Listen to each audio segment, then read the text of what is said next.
think is the one big thing that helps to make a child a reader? One of the extraordinary things about reading that isn't talked about enough, I think, there's a lot of talk about how children learn to read and all of this, but actually, and what strategy might be best, but actually, what makes a reader a book?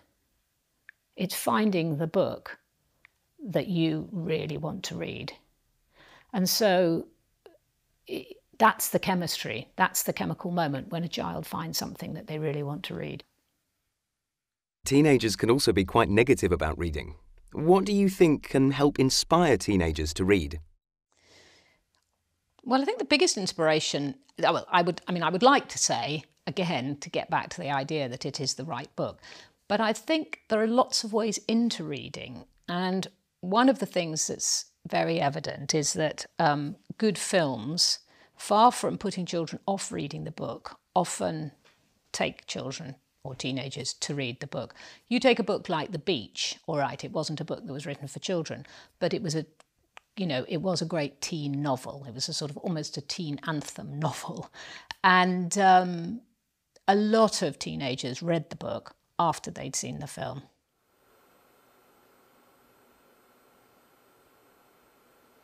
How do you feel about children reading books which are badly written? What I certainly wouldn't do is make judgments about quality of writing. One of the weirdest things that happens in children's books is that as soon as a child finds an author that they love, the parents tend to think it's not suitable, because they think if the child is loving it, it's too easy or too trivial or too whatever. And Jacqueline Wilson is a very good example of this. She's an author who girls particularly found and loved for years, and it's taken the parents a very long time to realise that she is a very good author.